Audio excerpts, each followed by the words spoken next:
I'm Meg Middleton and I'm the project leader for Silver Lining. Silver Lining is a musical programme which is part of the Silver programme based at the Sage Gateshead. It uses volunteers who are aged over 50 to support older people who can't access the main programme at the Sage Gateshead, and it enables people who are frailer living in residential care or who are attending day centres to enjoy the benefits of making music.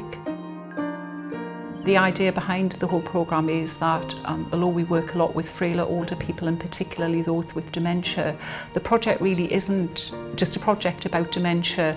It's a project about helping carers develop skills in terms of either singing or in terms of their musical ability, and then transferring those skills to enable carers, either paid carers, family carers, volunteers, to enjoy a musical activity with the people that they're caring for.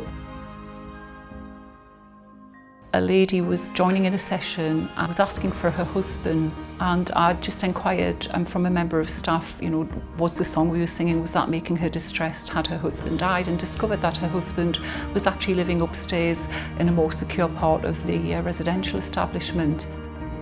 The staff member agreed that there was no risk to why he should come downstairs, so he came down. He came into the room and his body language was showing that he may have been a little bit anxious. He had his head down, he was stooped over.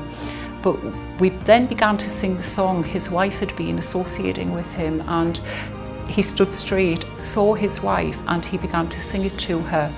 And he moved towards her and he just repeated this song, and the eye contact and the holding hands and the connection in the here and now was just something that was quite amazing. He stopped singing and she said very, very loudly, sort of sweeping the room with her hand, "This here is my husband. He's still inside. That's his song. And it's not the man that shuffles around upstairs. You see, he's still in here." And I think for me, there was a lot of levels to that. He was still there. The man that she fell in love with inside was still there. She hadn't completely lost him. The staff who were in the session said, "God, we'd forgotten about that. We'd actually forgotten that he could sing." We became aware that during the session, as we turned the page, he was beginning the next song.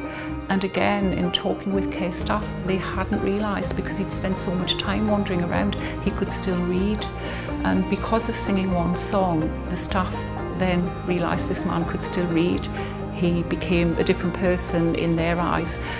They started to try and use books and newspapers just to help him have a more focused and purposeful day. With something as simple as one song, on many levels that man regained his identity.